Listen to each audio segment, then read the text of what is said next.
नमस्कार दोस्तों। आज की कहानी सिर्फ एक परियों की कहानी नहीं है, ये है ईर्ष्या, आत्मबोध और आत्ममूल्य की एक प्रेरणादायक यात्रा। आज हम सुनने जा रहे हैं ईर्ष्यालु मोर और फीनिक्स की कहानी। ये कहानी आपको याद दिलाएगी कि हम सभी के अंदर एक खास चमक है, बस जरूरत है उसे पहचानने और अपनाने की।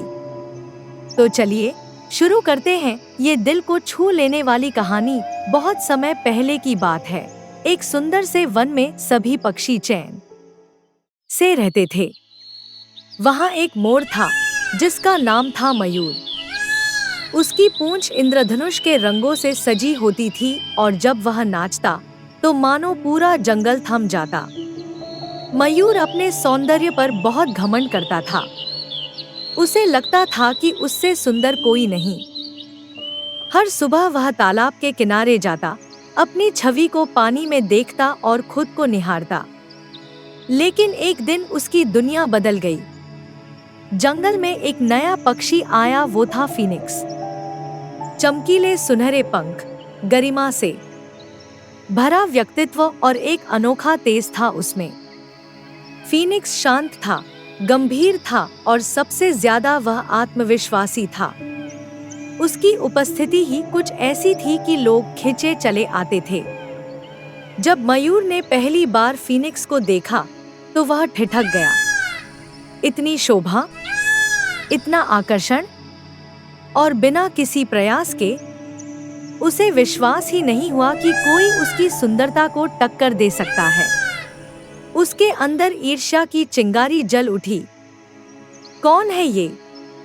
मयूर ने चुपचाप कहा। क्या ये मुझसे ज्यादा सुंदर है? फीनिक्स मुस्कुराया। मैं कोई प्रतियोगिता नहीं लाया, मैं तो बस यहाँ रहने आया हूँ, उसने विनम्रता से उत्तर दिया। लेकिन मयूर की आंखों में शक और जलन की छाया साफ दिख रही थी। अब मयूर को चैन नहीं था। जहाँ पहले वह अकेले सबका ध्यान खींचता था, अब पक्षी फीनिक्स की बातें करते, उसकी समझदारी की तारीफ करते और उसकी रोशनी में नहाते। मयूर का नृत्य, जो कभी तालियों से गूंजता था, अब धीरे धीरे पीछे छूटता जा रहा था। उसने सोचा, मुझे कुछ करना होगा। मैं इस फीनिक्स को नीचा दिखाकर ही दम लूंगा। पर कहानी यहाँ मोड़ लेती है। मयूर ने फीनिक्स की नकल करने की कोशिश की। वह अपने पंखों पर सोने का रंग लगाने लगा, अपने स्वभाव को बदलने लगा और यहाँ तक कि उसने अपने नृत्य में भी तेजी और आक्रामकता ला दी ताकि वह ज्यादा प्रभावशाली दिखे। लेकिन ये सब बेकार गया। पक्षी अब उसके साथ असहज महसूस करने लगे। उसकी कोशिशें बनावटी लगने लगी। वह नहीं रहा जो वह पहले था। उसकी अपनी पहचान खोने लगी। एक दिन भारी मन से वह अकेले एक चट्टान पर बैठा हुआ था जब फीनिक्स वहां आया। उसने कुछ नहीं कहा, बस मयूर के पास बैठ गया। कुछ पलों की चुप्पी के बाद फीनिक्स बोला, तुम बहुत सुंदर हो मयूर, लेकिन अब तुम खुद को भूल गए हो। मयूर की आंखें भर आईं। मैं नहीं चाहता था ऐसा करना, पर मैं तुम्हें देखकर डर गया। मुझे लगा मैं हार रहा हूँ। फीनिक्स ने मुस्कुराते हुए कहा, तुमने कभी सोचा है कि मैं कौन हूँ? मैं एक ऐसा पक्षी हूँ जो जलकर फिर से जन्म लेता है। मेरी खूबसूरती मेरी पीड़ा से आती है। मैं कोई प्रतियोगिता नहीं हूँ।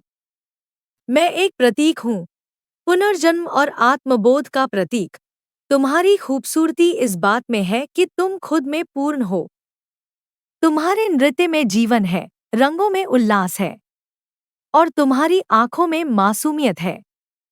तुम्हें किसी और जैसा बनने की जरूरत ही नहीं। उस दिन मयूर ने एक निर्णय लिया। वह फिर से वही बनने की कोशिश करने लगा जो वह सच में था, सच्चा, सरल और सहज। अब वह सुबह अपने प्रतिबिंब को देखकर मुस्कुराता, लेकिन घमंड से नहीं, कृतज्ञता से। वह अपने नृत्य में फिर से वही आत्मा भरने लगा। जो कभी सबका मन मोह लेती थी। लेकिन इस बार वह नाचता था केवल अपने लिए। और लोग, वे लौट आए। लेकिन मयूर को अब तालियों की जरूरत नहीं थी। फीनिक्स और मयूर अब अच्छे मित्र बन चुके थे। फीनिक्स ने उसे यह सिखाया कि असली सौंदर्य केवल बाहरी नहीं होता, बल्कि आत्मस्वीकृति में होता है। तो दोस्तों, यह थी ईर्ष्यालु मोर और फीनिक्स की कहानी। क्या आपने कभी किसी और से खुद की तुलना की है? क्या कभी आपको लगा है कि कोई और आपसे बेहतर है? तो याद रखिए, हर आत्मा की अपनी चमक होती है। हमें दूसरों की रोशनी से नहीं डरना चाहिए, बल्कि अपनी खुद की लौ को पहचानना चाहिए। दूसरों से ईर्ष्या करना आसान है, लेकिन खुद को स्वीकार करना सबसे बड़ी बहादुरी है। अगर आपको ये कहानी पसंद आई हो, तो वीडियो को लाइक करें, चैनल को सब्सक्राइब करें और कमेंट में हमें बताएं कि आपको इस कहानी से क्या सीख मिली। हम फिर मिलेंगे एक और प्रेरणादायक कहानी के साथ। तब तक याद रखिए, आप जैसे हैं, वैसे ही सबसे खास हैं। धन्यवाद।